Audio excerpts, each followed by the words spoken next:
Bonjour, chers étudiants, chères étudiantes. Dans cette leçon, nous allons étudier la typologie des bibliothèques. Faire une typologie des bibliothèques n'est pas chose facile. La typologie que je vais vous présenter n'est pas exhaustive. Cependant, on distingue plusieurs types de bibliothèques. La première catégorie, c'est les bibliothèques nationales.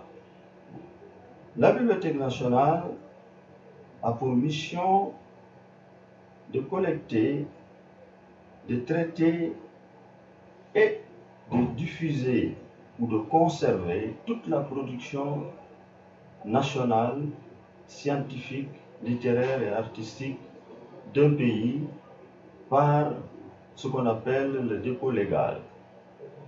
Le dépôt légal est l'obligation ou l'incitation faite aux éditeurs, aux imprimeurs, de déposer un certain nombre d'exemplaires de leurs publications à la Bibliothèque nationale du pays 48 heures avant leur mise en vente. Cela permet à la Bibliothèque nationale d'éditer ce qu'on appelle la bibliographie nationale. En dehors de la Bibliothèque nationale, nous avons les bibliothèques universitaires.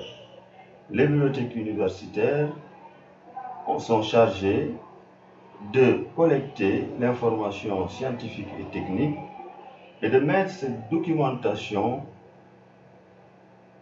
au profit des étudiants, des enseignants et du personnel administratif et technique.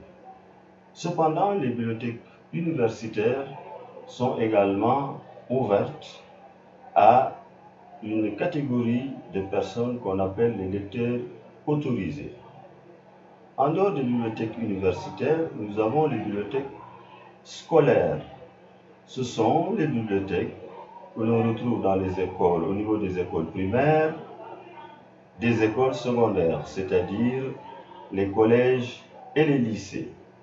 Dans certains pays, on les appelle les CDI, les centres de documentation et d'information. Ces bibliothèques scolaires jouent un rôle extrêmement important dans la collecte de l'information et la diffusion de l'information en direction des élèves. En dehors des bibliothèques scolaires, nous avons les bibliothèques de lecture publique. Cette catégorie est beaucoup plus diversifiée parce qu'on retrouve les bibliothèques d'associations, les bibliothèques des quartiers, les bibliothèques hospitalières, les bibliothèques d'entreprise, les bibliothèques municipales, et nous allons revenir sur ce point très important parce que le manifeste de l'UNESCO a beaucoup insisté sur les missions de la bibliothèque de lecture publique. En dehors donc de la bibliothèque de lecture publique, nous avons aussi des bibliothèques privées. Ce sont des bibliothèques qui appartiennent à des personnes privées, mais qui sont ouvertes au public. Ensuite, nous avons également les bibliothèques religieuses. Ce sont les bibliothèques ecclésiastiques qui renferment aussi des documents extrêmement importants, qui ne sont pas seulement des documents religieux, mais qui sont des documents de culture générale ou touchant en tout cas tous les domaines du savoir humain. Nous avons au Sénégal l'exemple des bibliothèques religieuses de Touba, la bibliothèque religieuse de Touba qu'on appelle Daïr Kamil, les bibliothèques de Tivaouane. Nous avons également les bibliothèques ecclésiastiques, comme les bibliothèques de la bibliothèque de Keur Moussa, gérée par les moines de Keur Moussa.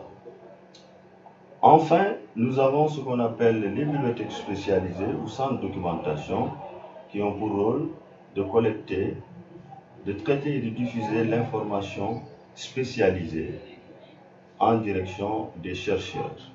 C'est le cas par exemple des bibliothèques de l'IRD au Sénégal ou de l'ISRA. Voilà, chers étudiants, une typologie sommaire pour comprendre les bibliothèques dans le monde. Je vous remercie de votre attention.